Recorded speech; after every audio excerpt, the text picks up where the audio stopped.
Je ne sais pas vous, mais moi j'ai tendance à commencer plein de projets couture que je ne finis jamais. Alors soit parce que je commence un deuxième projet et je délaisse un petit peu le premier qui me plaît peut-être un peu moins.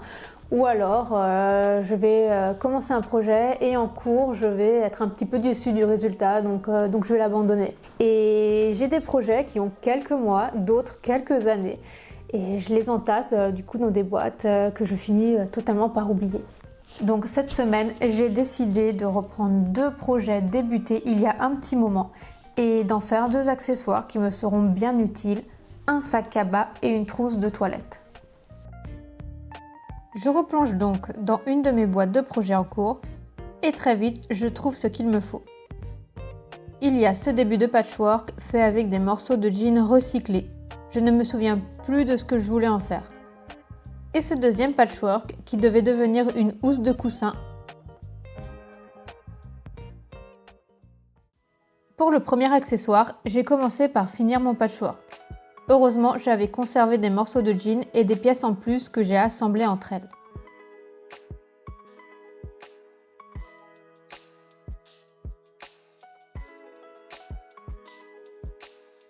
J'ai repassé toutes les valeurs de couture afin de bien les plaquer.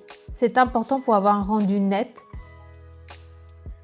Puis j'ai coupé un rectangle dans mon patchwork qui sera le devant de mon sac.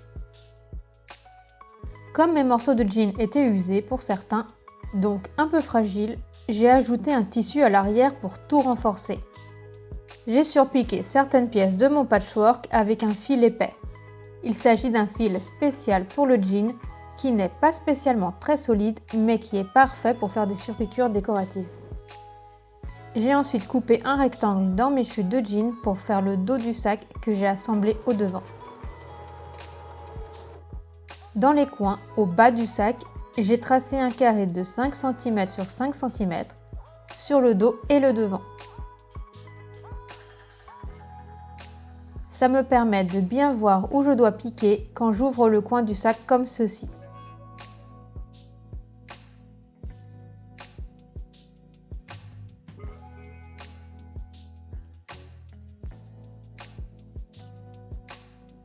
Cette petite technique permet de créer un volume dans les angles.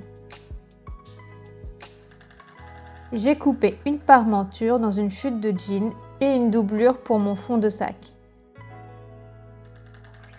J'ai piqué les pièces ensemble et surpiqué, puis j'ai assemblé les côtés de la doublure, endroit contre endroit. J'ai ensuite assemblé la doublure au sac et retourné le tout par une ouverture d'une quinzaine de centimètres laissée dans la doublure.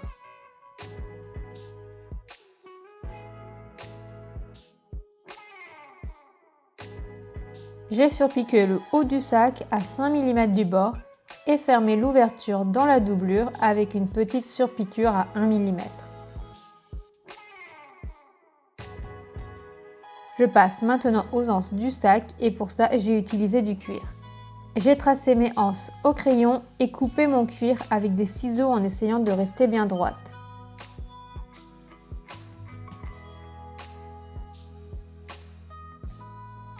J'ai percé des trous à l'aide d'un apporte-pièce dans le cuir et le sac et j'ai attaché le tout avec des petits rivets.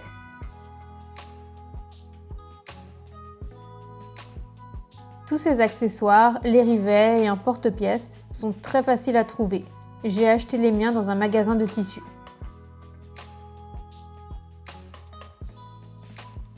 Encore quelques petits coups de marteau et le sac est terminé.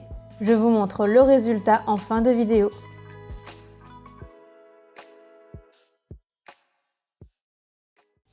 Pour le deuxième accessoire, j'ai mélangé mon patchwork à un autre tissu. J'ai aussi réalisé un patronage, je vous mets les dimensions à l'écran si vous voulez faire votre trousse. J'ai commencé par assembler et surpiquer 2 morceaux de tissu rose de part et d'autre du patchwork. J'ai ensuite placé mon patronage sur mon tissu, épinglé et coupé.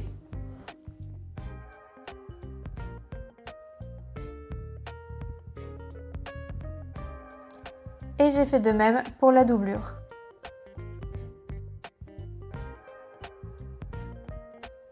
Afin de rigidifier le fond de la trousse, j'ai ajouté un morceau de feutrine, mais on peut aussi utiliser de la ouate.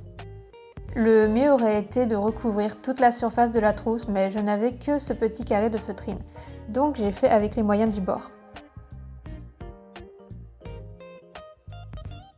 J'ai ensuite fixé la feutrine sur le tissu extérieur avec une piqûre de maintien à 5 mm du bord. Il faut maintenant assembler le zip. J'ai utilisé un zip séparable que j'avais sous la main. J'ai posé mon zip sur le haut de la trousse, puis assemblé la doublure.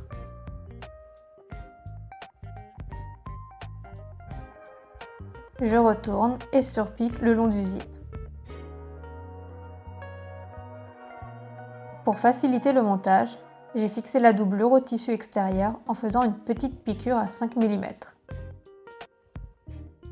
J'ai ensuite ajouté un morceau de sangle sur le côté pour des raisons esthétiques, mais j'ai remarqué que beaucoup de trousses de toilette en avaient, donc ça doit bien avoir une utilité. J'ai ensuite assemblé le haut et le bas de la trousse en faisant attention à ne pas taper mon aiguille sur les dents du zip. Puis j'ai coupé ce dernier car il était bien trop long.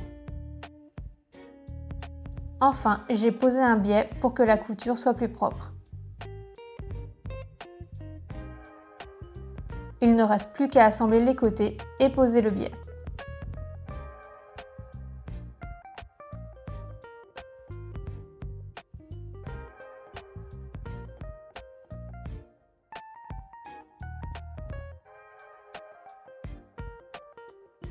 J'ai laissé dépasser un peu mon biais pour pouvoir retourner les extrémités et avoir un meilleur fini. Et enfin, je répète toutes ces étapes de l'autre côté. Et la trousse est terminée. Allez, il est temps de découvrir ce que ça donne.